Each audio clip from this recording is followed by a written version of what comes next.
Hello everyone. I'm falling into the habit lately of waiting far too long between reading a book and actually releasing a video on it, but this is one that I still really want to review. Today I'm going to finally talk about the novella Slowness by Milan Kundera, which I read and discussed as part of Davood Gozli's reading group really towards the start of the year. I'll link his channel below as well as his specific review of the work, which came out months ago. You should absolutely check both of them out. And although this review will be mostly covering my own impressions and experience, I have to credit all those in that reading group that discussed the book with me and helped to shape my own understanding of it. Milan Kundera is a Czech writer who grew up in the years of the Soviet Union and the Iron Curtain, eventually leaving Czechoslovakia for France. And this short novel is the only work of his that I've read thus far, but his most famous work is The Unbearable Lightness of Being. To paraphrase what I've heard from Davood's review about Kundera's book of literary criticism called The Art of the Novel, Kundera is quite opposed to the idea of having novels with a message or making a statement, and believes that even to discuss or summarize a novel has already taken away some of its force by both distilling it down into a more rudimentary interpretation, and in some cases possibly altering its content altogether by reinterpreting it through one's own lens. And this is all worth keeping in mind while reading Slowness, a shorter novel that Kundera published in 1995. At first I wasn't actually sure if I'd discuss Slowness, since I doubted I could shed as much light on it as others might, but then I saw that there were pretty much no full YouTube reviews on it, aside from Davood's, which wasn't yet posted at the time. So I knew I had to say something because that's really kind of my goal for this channel, starting those unstarted or early discussions about books that no one's really talking about on YouTube. Even though, as I think Davood pointed out himself, Kundera really wouldn't want a discussion of his book to substitute for an actual reading. The book is pretty natural and easy to read, which is a bit ironic in some ways, but I'll come back to that. I read it, though, in 3 evenings, with just an hour or a little more of reading each time. It's challenging in terms of its content and form, but not really challenging in terms of overly complex writing or just being difficult to follow.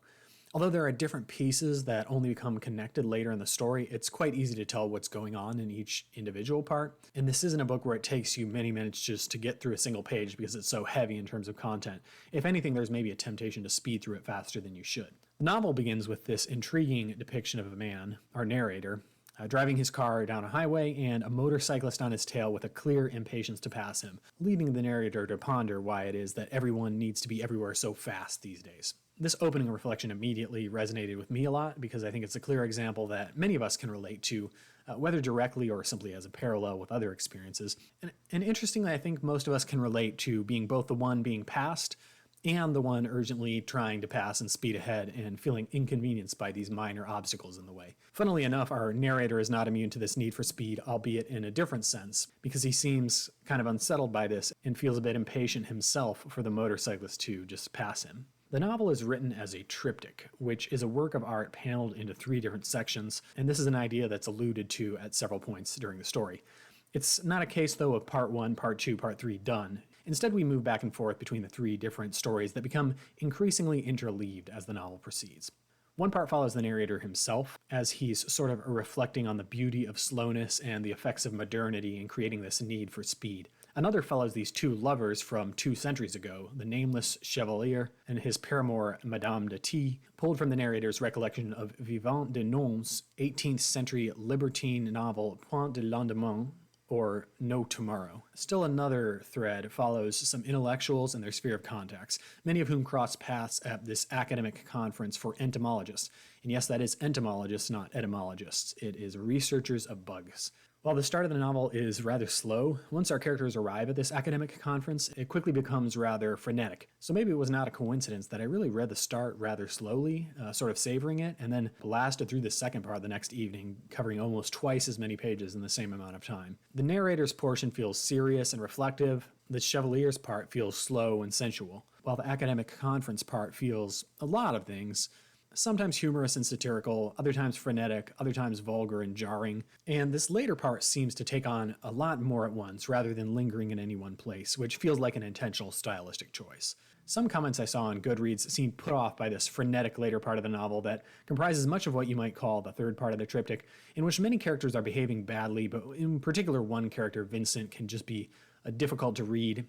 He's just very off-putting. And his need for speed and becoming a dancer, which is another theme of this book. He becomes boorish and vulgar, but it's not like the author is some vulgar man who likes writing vulgarly about vulgar topics for its own vulgarity, but rather that this is the natural consequence of speed, it seems.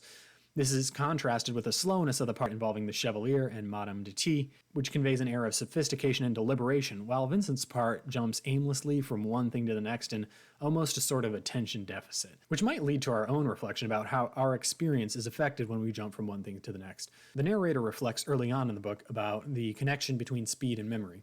If we want to remember something better, we should slow it down to turn it into a narrative with multiple parts, as illustrated by this romantic affair with the Chevalier and Madame de T, which is contrasted with a parallel situation that appears later in the novel but is entirely rushed and fails, one could argue at least, completely for that reason. I, for one, always seem to enjoy myself much more when I deliberately decide to do something on the weekend and then just do it without focusing on what's next or how long until I switch to doing something different. Just going and hanging out with a friend all afternoon, or going to the library or cafe and just staying there and reading for a while without a set quota of time or needing to move quickly on to the next thing.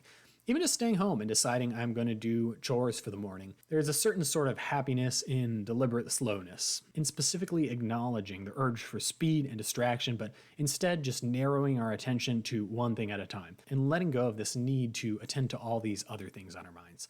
There's certainly a paradox in the modern need for speed. We have a million things we want to do, and it would only seem that, for example, the way to achieve the most pleasure in reading is to read 10 books this weekend if I can, but this isn't really the case. It just buys into this myth that we can and that we should do as much as we possibly can. Technology and speed trick us into thinking that we are invincible and can have everything we want, that we can eventually just stop time around us by moving ever faster, but it's only when we acknowledge that we are finite and that our time is finite that we really can appreciate and savor it more. There's also a lot of exploration of this notion of the dancer, which I already mentioned in relation to this character Vincent. It's the idea of the way in which cameras, or now in the 21st century social media, bring a constant attention to our every move, encouraging us to dance in a way that makes us appear admirable to others, or even just to ourselves. And also at many times to act in a way that isn't even consistent with our immediate desires, but will make a good story to relate later on to others, as we see of this character Vincent, who pretty much has a terrible evening, is completely humiliated, and then speeds off the next morning to tell all his friends about his exploits in surely an exaggerated way. And this notion of the dancer is wrapped up as well with this notion of being part of the elect, a sort of belief in our own exceptionalism that may trick us into thinking we're destined to become famous or important. But I am horribly simplifying and possibly even distorting a bit these ideas here. And how do they relate to the idea of slowness? Honestly, I'd have to further reflect on that, or maybe even read the novel a second time to really engage with all those ideas. So is this what you'd call a philosophical novel, like Mieko Kawakami's Heaven, which I reviewed not too long ago? Maybe on a surface level, but not really. Though Slowness explores some philosophical ideas, the form of Heaven is much more naturally and intentionally crafted around specific philosophical ideas than Slowness, as Heaven centers on one character or maybe two characters' stories and follows them chronologically to their conclusions. From a 1996 article in the New York Times by Angeline Goreau, quote, Milan Kundera is careful to point out that his novels are not engaged in the translation of philosophy into fiction. His modus operandi is to bring ideas into play, floating hypotheses, improvising, interrogating. Now, some critics, including that same New York Times writer, say this novel feels more heavy-handed than Kundera's other works because the writer is quite obvious in his admiration of slowness, critiques of modernity, and the representation of which characters are more or less admirable. For example, the New York Times reviewer Angeline Goreau also argued that Mr. Kundera comes closer to polemic here than in his other fiction. Maybe so, but I also think there's maybe more to it than this. While searching around online after reading for reflections on this book, I came across a really interesting essay by a PhD student, Tim Jones, that points out the irony in this tendency we as readers have to race through this novel, one of Kundera's shortest, at increasing speed, only to quickly distill it then down into a simple message. Ah, yes, the virtues of slowness, before moving on to our next book for the day or our noon appointment. It's as if Kundera is subtly making fun of the reader, his narrator, and even perhaps himself in the way this novel is assembled.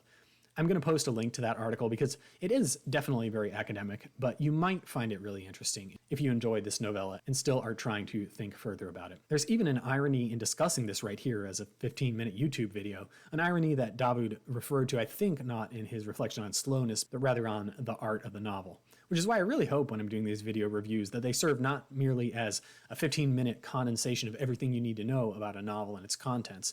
I mean, now you've got ChatGPT for that. Actually, though, when ChatGPT came out, I asked it to summarize this novel because I was experimenting with it, and it couldn't do it. It started with something that seemed similar to the novel and then just started making up something that wasn't totally real. So maybe you might still be watching this for summary, but that's not my goal. I mean for these videos to be rather a start of the discussion and hopefully in some cases a start to the reading experience itself, if they hopefully encourage you to pick up some of these books.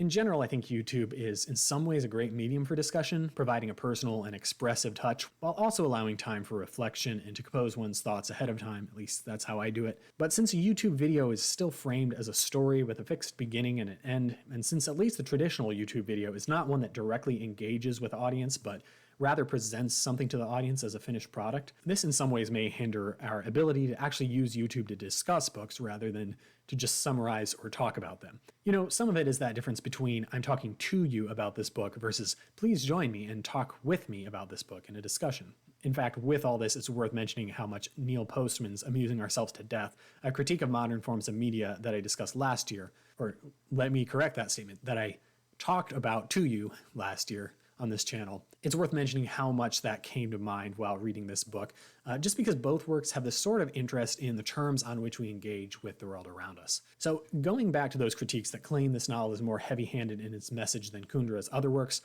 I think that perhaps those particular criticisms come from a place of not realizing that the apparent message of this work is not really the message of this work. Instead, the author is intentionally and cleverly presenting it in this way to highlight just how quickly both his narrator and his readers try to pull out the message and summarize the whole work in a sentence or two. Because certainly there are a lot of reviews out there that read it entirely on this level of the first impression, and mostly my first impression was on that level too, I'll say. Quote, a fascinating novel that offers a critique of speed and missing all the details in everyday experience. Slowness by Milan Kundera. I'll link to that blog below. It all just underscores, at least according to Tim Jones's work, but I pretty much agree, this temptation to pull out a single easy takeaway from anything we read, to view this book simply as a glorification of slowness without critical reflection on whether we even agree. Jones even suggests that the narrator's fond memory of the 18th century novel No Tomorrow is itself, in fact, a willful misinterpretation of that work, as among other things, it neglects the fact of what happened at the end of that piece, instead distilling it to a simple story of how slowness enabled the Chevalier to succeed. And this reading limits our interpretation of the Chevalier's life to the best parts of that one night and nothing more. Certainly not the embarrassment of the next morning when many would argue he realizes to his embarrassment that he's been duped. However, Jones argues that all is not lost when we have this realization, that once we realize this mistake, we can return to the novel or novella and approach it as, in Jones's words, a truly slow text, one taken with deeper critical reflection and perhaps viewed as a continually evolving experience, one where the search for a distilled message or takeaway is in fact a central trap and a common trap of modernity. But of course, now maybe I have to restrain myself from falling right back into that trap and saying, now I see. The message is that slowness isn't the message. That's what this book is all about. This just isn't how Kundera views literature. It's an exploration. It's not a message. Don't take my word for it, though. Read it yourself and let me know what your experience is. Happy reading.